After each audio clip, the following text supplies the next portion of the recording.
Të dashur miq të Enigmat e Hipokratit, kemi mbritur në emisionin e fundit të një cikli emisionesh të realizuar në bashkëpunim me Klinikën Gjermane të Syrit mbi disa sëmundje delikate dhe të rrezikshme që prekin syrin e njeriut. Në emisionin e sotëm ne do të trajtojmë një temë mjaft sensitive, makula lens. Çfarë është? Për të gjithë ju që nuk e dini, është një lente e cila vendoset në syrin e njeriut për të përforcuar një shikim që është tashmë i dobësuar. Ndodhem këtu me doktor Scharioth, me të cilin realizuam të 3 emisionet e ciklit që unë ju përmenda, për të biseduar pikërisht mbi këtë temë që sapo ja u bëra me dije. Profesor Scharioth, çfarë është degenerimi makular, i cili kryesisht lidhet me moshën, dhe cilat janë shenjat klinike që ai manifeston tek pacienti? Age-related macular degeneration is one of the most common diseases in elderly patients. Degenerimi makular i lidhur me moshën është një nga sëmundjet më të shpeshta të syrit në personat e moshuar, që shkakton dëmtime të rënda të pamjes. So the disease affects people over an age of 55. And it can affect both eyes. We say we have 2 different kinds of age-related macular degeneration. Kjo sëmundje është nga shkaktaret më të shpeshta të verbimit në botën e civilizuar. Kjo sëmundje prek personat mbi moshën 55 vjeç dhe mund të prek të 2 syt. Ka 2 lloje degenerimi makular, ai i thatë dhe i njom. Progression is quite slow. So the worsening of visual acuity is not that fast for the patients. Forma e thatë e degenerimit makular të lidhur me moshën në përgjithësi përparon ngadalë dhe përpasoj përkeqësimi i shikimit është i avashtë. Kjo bën që pacientët të mos kuptojnë që vuajnë nga kjo sëmundje në stadet e para të saj. Në të kundërtën, në degenerimin e njom, në të cilin shihet formimi i vizave të reja të gjakut në retin, mund të shihen rrjedhje hemoragjike, të cilat e përkeqësojnë menjëherë shikimin dhe mund të shkaktojnë deri verbim. And they can cause even legal blindness. I don't mean that it is blind in the sense of patient just see only black. Kur them verbim, nuk nënkuptoj humbjen totale të shikimit, pra atëherë kur çdo gjë duket e zezë, por ato humbasin pamjen qendrore të shikimit të tyre. Për fat të mirë, në këto 50 vitet e fundit, ne kemi një terapi për këto pacient që ndihmon në përmirësimin e shikimit të tyre.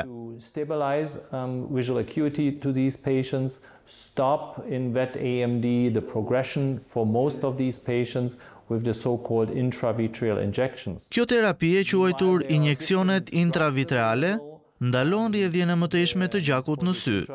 Këto injeksione duhen ripërsëritur. Protokolli i tyre është 3 injeksione në çdo 4 javë. Dhe pas tyre, pacienti rikontrollohet me aparatura diagnostikimi moderne nëse rrjedhja hemoragjike apo lëngjet kanë ndaluar. Especially we use the OCT, optical coherence tomography, to check whether there is activity in the disease, Nëpërmjet këtij diagnostikimi, ne kontrollojmë nëse pacienti ka aktivizim të sëmundjes. Dhe nëse kjo vihet re, në përgjithësi preferojmë të bëjmë një pushim në trajtimin e tyre. This pause can be quite long in some patients, unfortunately. Kjo periudhë pushimi mund të jetë e gjatë për disa pacientë dhe ne mund të rivendosim më tej rifillimin e injeksioneve. Por keni parasysh diçka, përpara këtyre injeksioneve, ne nuk kishim alternativë trajtimi për këto pacientë, të cilët duhet t'i konsiderojmë si të sëmurë kronik. And now with a chronic disease, and I used to say we need also. Pra dhe terapia e tyre me injeksione duhet të jetë kronike. Injeksionet duhen ripërsëritur për të ndaluar sëmundjen dhe përmirësuar shikimin e tyre. Continue the therapy, fortunately for majority of patients we can really stop the disease or slow it down that much that for most patients it's acceptable. Profesor, jam kurioz vërtet të di diçka. Cila ishte arsyeja që ju detyruat të shpiknit lentet makulare Scharioth? But if these glasses are not enough, everyone knows loops. So loops are another option to help these patients. Në qoftë se syzet nuk janë të mjaftueshme për pacientët në moshë të thyer, duhet i drejtohemi lenteve. Become more and more used for patients with low vision. Çfarë janë lentet? Janë lupa zmadhuese elektronike të cilat po bëhen gjithmonë më shumë të përdorshme për pacientët me një grad të ulët shikueshmërie. Fatkeqësisht, për pacientët në moshë të vjetër, lentet zmadhuese manuale janë të vështira për të përdorur pasi mund të kenë probleme të shumta gjatë vendosjes së tyre. Për shembull, duart që u dridhen nuk lejojnë vendosjen e tyre korrekte. Then if you are traveling or are you on a way or you are going shopping, you might forget the magnifier at home. Mund të ndodhë që nëse një pacient po udhëton apo është në një dyqan, mund të harrojë lente në shtëpi dhe atëherë jeta e tij vështirësohet. Kam vënë re që pacientët që kanë degenerim makular për më shumë se 35 vite kanë probleme në sjelljen e tyre në ambientet publike dhe mund të ndihen të stigmatizuar. Uncomfortable in public and some of them really feel stigmatized. Pikërisht nga këto situata lindi iniciativa ime për të patur një zgjidhje më të mirë për këta pacient. To find a better solution. And there are over the last 20 years systems Ka rreth 20 vite që është zhvilluar sistemi i vendosjes së lenteve artificiale që ndihmon në përmirësimin e shikimit të këtyre pacientëve, por lentet e mëparshme kishin limitet e tyre. Even while they were good systems, we call them Galilean telescopes, they were so miniaturized that we could implant them in the eye. They were not a perfect solution. Vendosja e tyre në sy kërkonte një prerje të gjerë dhe si pasojë trauma e pacientit ishte e madhe. Këto lente mund të vendoseshin në pacientë që nuk kanë kryer më parë kirurgji, por duhet të kemi parasysh diçka. Pacientët me degenerim makular janë pacientë në moshë të avancuar që pa diskutim kanë kryer intervenime në sy, për shembull kataraktin.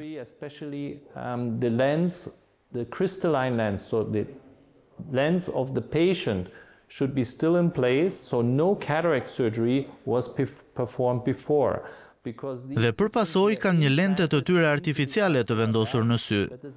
Pikërisht për të ndihmuar këto raste, përpara 10 vitesh hyri në lojë një teknologji e re, e quajtur sistemi OD, në të cilën ne mund të vendosim një lente tjetër në sy, edhe nëse pacienti ka një lente artificiale të mëparshme. And if you take in mind or into account that the majority of our patients with problems in their macula and low vision are elderly patients. Gjatë përgatitjes së kësaj lenteje, menduam gjithashtu që ajo mund të përdorej edhe në pacientë të tjerë, pra me smundje të tjera të syrit, jo vetëm në ato me katarakte.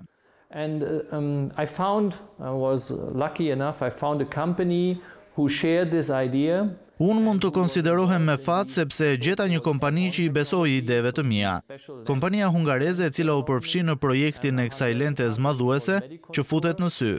Pra në 2013 kjo kompani besoi në idenë time dhe u projektua ajo që sot quhet lenteja Scharioth. Po në 2013 implantova për herë të parë këtë lente në një pacient me degenerim makular dhe që atëherë vazhdojmë të përdorim këtë sistem për të ndihmuar pacientët. To use this device for patients with macular diseases.